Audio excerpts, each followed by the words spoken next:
ProPublica report, insult to injury. All of this because somebody got hurt at work. Hummer limos, go-go dancers, a live alligator and glowing aliens in spandex at the National Workers' Comp and Disability Expo. Journey into the little-known Workers' Comp Industrial Complex. By Michael Grabell, December 29, 2015. Las Vegas, a scantily clad acrobat dangles from the ceiling, performing flips and splits as machines puff smoke and neon lights bathe the dance floor in turquoise and magenta. Dancers in lingerie gyrate on poles to the booming techno. Actors dressed as aliens pose for selfies with partygoers. There's an open bar and waiters weave through the crowd passing out chocolate truffles. It's the closing night of the National Workers' Compensation and Disability Conference and Expo. The Party at Light, a Cirque du Soleil themed club at the Mandalay Bay Resort and Casino, capped off the workers' comp industry's biggest annual networking event. For 3 days in November, hundreds of vendors wooed insurers and employers with lavish after-hours parties, giveaways of designer handbags, photos with Olympic gymnast Carrie Strug, and free rides in orange Hummer limousines. A top manager for a major insurance company recalled standing amid the hoopla a few years back when a company's CEO turned to her and marveled, all of this because somebody got hurt at work. Workers' comp is supposed to be simple. If you're injured on the job, your employer pays your medical bills and part of your wages while you recover. But over the past 2 decades, a cottage industry of middlemen has emerged, which some have dubbed the workers' comp industrial complex. Even private equity firms have bought in, seeing profit opportunities in employers' and insurers' quest to contain spending. The middlemen offer an array of services, from managing claims to negotiating medical bills, all promising to reduce costs, although critics say some actually raise them, as well as the burden on those hurt on the job. It's a world largely unknown to the injured workers that the firms ultimately serve, and often to the employers who spent an estimated $89 billion on workers' comp in 2013. Over the past year, ProPublica and NPR have detailed how state after state has reduced the benefits historically granted to injured workers. As a result, some workers have been evicted from their homes, denied medical care and put in humiliating situations. While lawmakers have clamped down on payments to workers, doctors and lawyers, little scrutiny has been given to these cost containment firms, even though today they arguably have more influence on how injury benefits are handled than insurers and employers. Highlighting the bounty, there are now more than 150 workers' comp conferences a year. There's one for the American Society of Workers' Comp Professionals, one for the Association of Workers' Compensation Professionals, and one for the Association of Workers' Compensation Claims Professionals. At least 26 have golf tournaments. At the National Workers' Comp and Disability Expo, vendors gave away Apple Watches, bottles of bourbon, and a Vespa scooter. There were free massages and shoe shines, a superhero caricature artist, more than one mentalist, and a live alligator named Spike. Timeline: Annual Workers' Comp Conferences in 2015. With more than 150 workers' comp conferences a year, there's a 50% chance that you could go to one on any day of the year. Over the past year, conference attendees have heard from Pete Rose, Arianna Huffington, Ted Koppel, Herschel Walker and Joan Jett and the Blackhearts. Rarely have they heard from injured workers. Even though the injured worker is the center of the claim, they're very far removed from what actually happens to them, said David DiPaolo, editor of the industry news site, Work Comp Central. It's very dehumanizing. Why aren't injured workers part of the conferences? It's because they're a number. Private equity buying spree. Last year, workers' comp insurers in California spent 36% of premiums on overhead, more than they spent on medical care. That's over twice what group health plans can spend on administrative costs under the Affordable Care Act. A glimpse of the Vegas Expo shows why. There were companies that provide networks of doctors and companies that review medical bills, firms that provide expert medical opinions and firms that specialize in complex claims. There were defense lawyers, data processing firms, rehab facilities, surveillance companies, outside claims shops, occupational medicine clinics, pain management services, translators, schedulers, headhunters and associations promoting other conferences. Matrix, a pharmacy benefit manager focused on workers' comp, chartered several Hummer limousines, wrapped in the firm's orange logo. Tammy Boyd via Twitter: there were labs that test injured workers' urine for illegal drugs. There were even labs that test urine to ensure workers are taking the prescribed drugs instead of selling them. In California, the amount of money that insurers spend on medical cost containment programs has more than doubled from $197 million in 2005 to $471 million in 2014, according to the State Workers' Comp Ratings Bureau. Seeing huge profit potential, private equity firms have gone on a buying spree.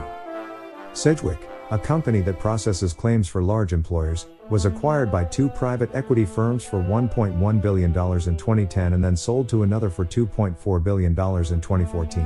One Call Care Management, known in the industry as a medical cost containment firm, was bought for more than $2 billion in 2013, and reportedly bid to buy another vendor, pharmacy benefit manager Helios, for $2 billion this fall.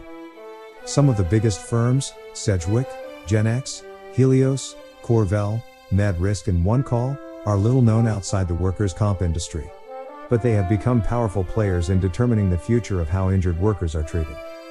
The companies say they play a critical role in reducing excessive medical costs and preventing inappropriate treatment. Southern California, for example, has recently witnessed a series of scandals involving doctors and hospital executives who've been accused of bribery, kickbacks and unnecessary surgeries involving workers' comp patients. Some firms advertise that they analyze data to find the best doctors and can get injured workers in to see them faster than the general public. They say their data tools help employers identify safety problems and manage long-term claims before they spiral out of control.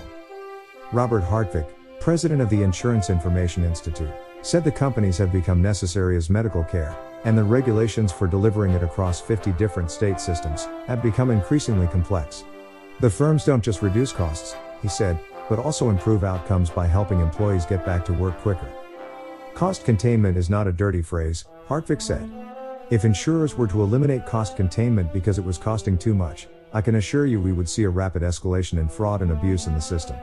And we would quickly see an explosion in claims costs. Increasingly, though, decisions to deny care aren't being made by workers' employers or insurers, but by these myriad claims administrators, managed care companies and cost containment firms. Some industry observers say the firms have added a layer of cold bureaucracy to an already complicated system. Corvell, a managed care and claims handling firm whose stock price has nearly doubled in the last 3 years, recently sent letters to the widows of 2 police officers killed in the line of duty, wishing their husbands a speedy recovery. There's even a Facebook group for injured workers who say they've been mistreated by Sedgwick. I don't think we have created the savings intended, and I think we've made the system a much more complex, difficult to navigate system, said Bob Wilson, who runs the popular industry site, workerscompensation.com. Wilson said he jokes that even though he's been in the industry for 15 years, he still doesn't understand what some people do. No wonder injured workers are getting lost in the system.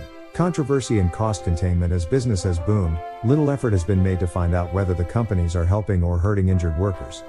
Ed Welch, former director of the Workers' Compensation Center at Michigan State University, said managed care is necessary in workers' comp. You can look at the field of doctors and say this doctor is really good, he does a lot of back surgeries, he's very effective, we can negotiate a price, Welch said.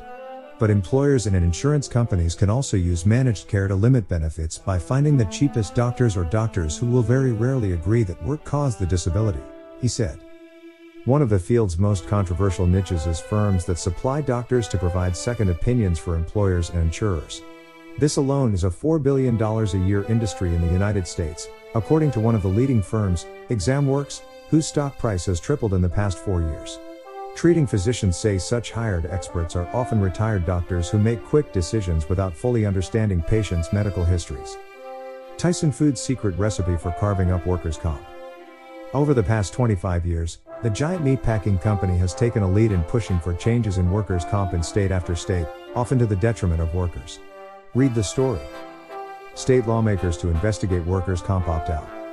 In response to a ProPublica and NPR investigation, the National Conference of Insurance Legislators said it will look into an effort by some of the biggest names in corporate America to opt out of workers' comp. Read the story. A recruitment letter for one medical review firm, which a doctor provided to ProPublica, promised an additional revenue stream and said that once a provider is in the rhythm of performing these reviews, they should easily be able to perform 4 to 5 an hour.